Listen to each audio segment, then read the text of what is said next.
ओम शांति। 31 मार्च 2025। बाबा के महावाक्य। मीठे बच्चे, तुम अभी पुरानी दुनिया के गेट से निकलकर शांति धाम और सुख धाम में जा रहे हो। बाप ही मुक्ति, जीवन मुक्ति का रास्ता बताते हैं। प्रश्न: वर्तमान समय सबसे अच्छा कर्म कौन सा है? उत्तर: सबसे अच्छा कर्म है मनसा वाचा कर्मणा अंधों की लाठी बनना। तुम बच्चों को विचार सागर मंथन करना चाहिए कि ऐसा कौन सा शब्द लिखें जो मनुष्यों को घर का माना मुक्ति का और जीवन मुक्ति का रास्ता मिल जाए। मनुष्य सहज समझ लें कि यहाँ शांति सुख की दुनिया में जाने का रास्ता बताया जाता है। ओम शांति। जादूगर की बत्ती सुना है? अलादीन की बत्ती भी गाया जाता है। अलादीन की बत्ती व जादूगर की बत्ती क्या क्या दिखाती है? वैकुंठ, स्वर्ग, सुख धाम। बत्ती को प्रकाश कहा जाता है। अभी तो अंधियारा है ना। अब यह जो प्रकाश दिखाने के लिए बच्चे प्रदर्शनी मेले करते हैं, इतना खर्चा करते हैं, माथा मारते हैं, पूछते हैं बाबा इनका नाम क्या रखें? यहाँ बॉम्बे को कहते हैं गेटवे ऑफ इंडिया। स्टीमर पहले बॉम्बे में ही आते हैं। दिल्ली में भी इंडिया गेट है। अब अपना यह है गेट ऑफ मुक्ति, जीवन मुक्ति। 2 गेट्स है ना। हमेशा गेट 2 होते हैं, इन और आउट। एक से आना, दूसरे से जाना। यह भी ऐसे है, हम नई दुनिया में आते हैं, फिर पुरानी दुनिया से बाहर निकल अपने घर चले जाते हैं, परंतु वापस आपे ही तो हम जा नहीं सकते, क्योंकि घर को भूल गए हैं। गाइड चाहिए। वह भी हमको मिला है जो रास्ता बताते हैं। बच्चे जानते हैं बाबा हमको मुक्ति, जीवन मुक्ति, शांति और सुख का रास्ता बताते हैं। तो गेट ऑफ शांति धाम, सुख धाम लिखे। विचार सागर मंथन करना होता है ना। बहुत ख्यालात चलते हैं। मुक्ति, जीवन मुक्ति किसको कहा जाता है वह भी कोई को पता नहीं है। शांति और सुख तो सभी चाहते हैं। शांति भी हो और धन दौलत भी हो, वह तो होता ही है सतयुग में। तो नाम लिख दें गेट ऑफ शांति धाम और सुख धाम, अथवा gate of purity, peace, prosperity. यह तो अच्छे अक्षर हैं। तीनों ही यहाँ नहीं हैं, तो इस पर फिर समझाना भी पड़े। नई दुनिया में यह सब था। नई दुनिया की स्थापना करने वाला है पतित पावन गॉड फादर। तो जरूर हमको इस पुरानी दुनिया से निकल घर जाना पड़े। तो यह गेट हुआ ना प्योरिटी, पीस, प्रॉस्पेरिटी का। बाबा को यह नाम अच्छा लगता है। अब वास्तव में उसकी ओपनिंग तो शिव बाबा करते हैं, परंतु हम ब्राह्मणों द्वारा कराते हैं। दुनिया में ओपनिंग सेरेमनी तो बहुत होती रहती है ना। कोई हॉस्पिटल की करेंगे, कोई यूनिवर्सिटी की करेंगे। यह तो एक ही बार होती है और इस समय ही होती है, तो इसीलिए विचार किया जाता है। बच्चों ने लिखा, ब्रह्मा बाबा आकर उद्घाटन करें। बाप दादा दोनों को बुलाएं। बाप कहते हैं, तुम बाहर कहीं जा नहीं सकते, उद्घाटन करने के लिए जाएं। विवेक नहीं कहता, कायदा नहीं। यह तो कोई भी खोल सकते हैं, अखबार में भी पड़ेगा, प्रजापिता ब्रह्मा कुमार कुमारियां। यह नाम भी बड़ा अच्छा है ना। प्रजापिता तो सबका बाप हो गया, वह कोई कम है क्या? और फिर बाप खुद सेरेमनी कराते हैं, करन करावन हार है ना। बुद्धि में रहना चाहिए ना, हम स्वर्ग की स्थापना कर रही हैं, तो कितना पुरुषार्थ कर श्रीमत पर चलना चाहिए। वर्तमान समय मनसा वाचा कर्मणा, सबसे अच्छा कर्म तो एक ही है, अंधों की लाठी बनना। गाते भी हैं, हे प्रभु अंधों की लाठी। सब अंधे ही अंधे हैं, तो बाप आकर लाठी बनते हैं, ज्ञान का तीसरा नेत्र देते हैं, जिससे तुम स्वर्ग में नंबरवार पुरुषार्थ अनुसार जाते हो। नंबरवार तो है ही। यह बहुत बड़ी बेहद की हॉस्पिटल कम यूनिवर्सिटी है। समझाया जाता है, आत्माओं का बाप परम पिता परमात्मा पतित पावन है। तुम उस बाप को याद करो तो सुख धाम चले जाएंगे। यह है हेल, इनको हेवन नहीं कहेंगे। हेवन में है ही एक धर्म। भारत स्वर्ग था, दूसरा कोई धर्म नहीं था। यह सिर्फ याद करें, यह भी मन मनाभव है। हम स्वर्ग में सारे विश्व के मालिक थे, इतना भी याद नहीं पड़ता है। बुद्धि में है हमको बाप मिला है, तो वह खुशी रहनी चाहिए।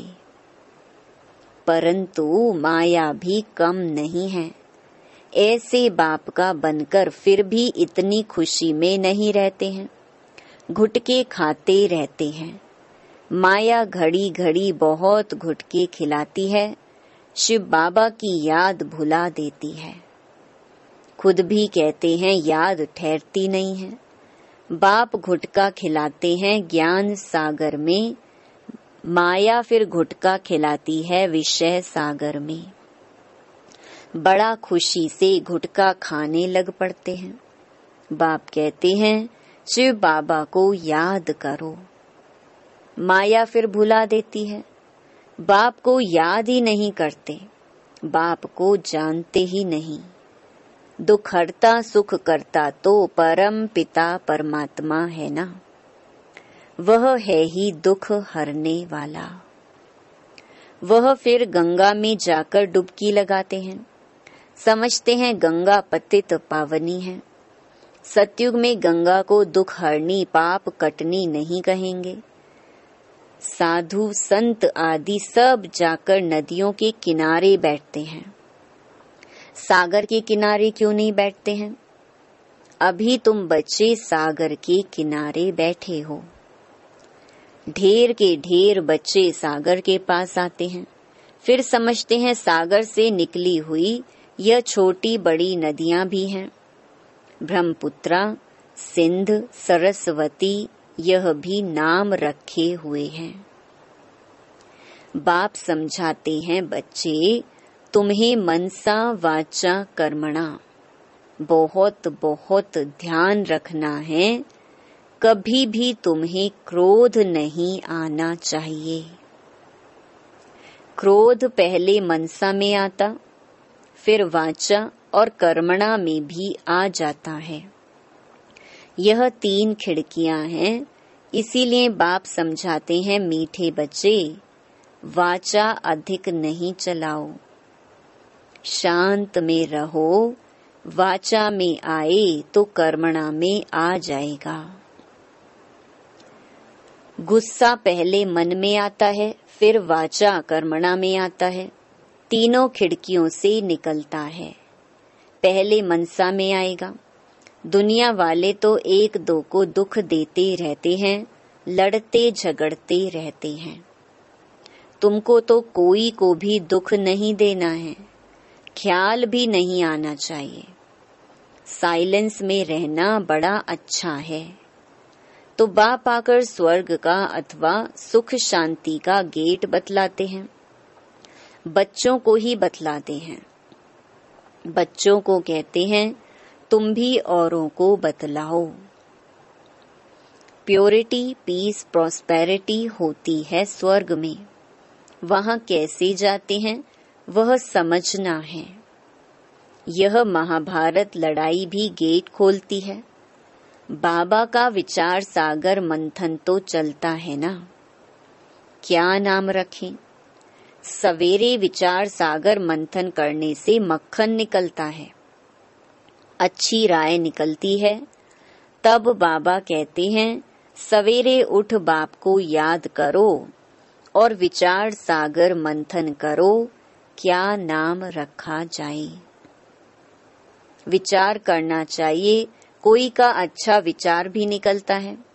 अब तुम समझते हो, पतित को पावन बनाना माना नरकवासी से स्वर्गवासी बनाना। देवताएं पावन हैं, तब तो उनके आगे माथा टेकते हैं। तुम अभी किसको माथा नहीं टेक सकते हो, कायदा नहीं। बाकी युक्ति से चलना होता है। साधु लोग अपने को ऊंच पवित्र समझते हैं, औरों को अपवित्र नीच समझते हैं।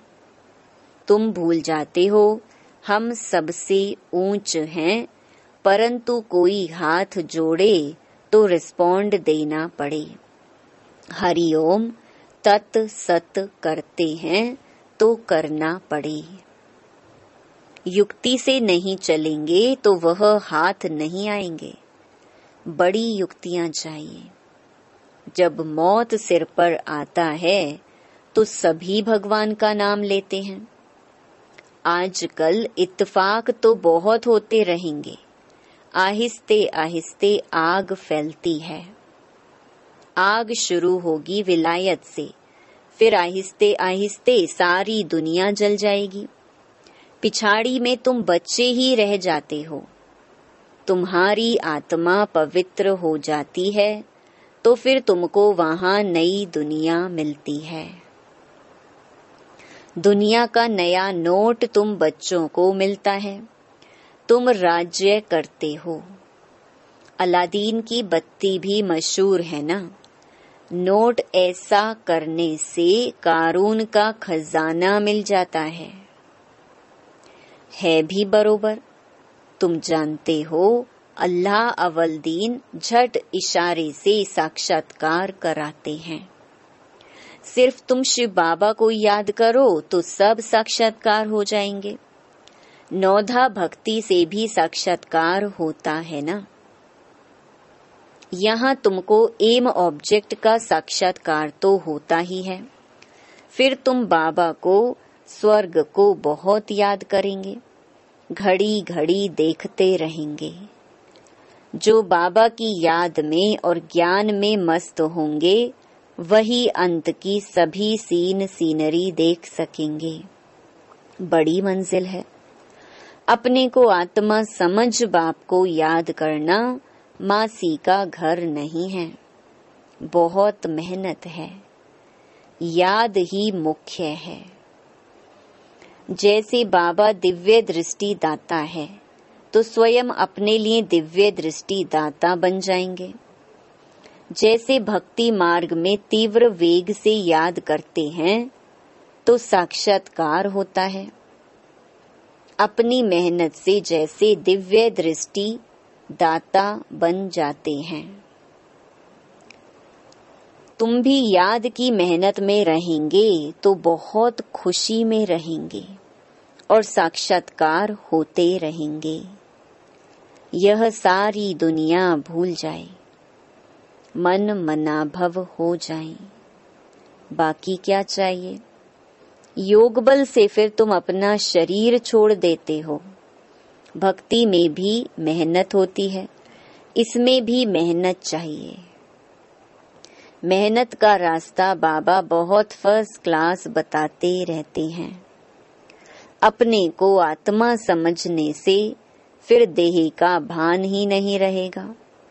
जैसे बाप समान बन जाएंगे, साक्षात्कार करते रहेंगे, खुशी भी बहुत रहेगी। रिजल्ट सारी पिछाड़ी की गाई हुई है। अपने नाम रूप से भी न्यारा होना है, तो फिर दूसरे के नाम रूप को याद करने से क्या हालत होगी। नॉलेज तो बहुत सहज है। प्राचीन भारत का योग जो है, जादू उसमें है। बाबा ने समझाया है, ब्रह्म ज्ञानी भी ऐसे शरीर छोड़ते हैं। हम आत्मा हैं, परमात्मा में लीन होना है। लीन कोई होते नहीं है ब्रह्म ज्ञानी। बाबा ने देखा है, बैठे बैठे शरीर छोड़ देते हैं। वायुमंडल बड़ा शांत रहता है, सन्नाटा हो जाता है। सन्नाटा भी उनको भासेगा जो ज्ञान मार्ग में होंगे, शांत में रहने वाले होंगे। बाकी कई बच्चे तो अभी बेबियां हैं, घड़ी घड़ी गिर पड़ते हैं। इसमें बहुत बहुत गुप्त मेहनत है। भक्ति मार्ग की मेहनत प्रत्यक्ष होती है।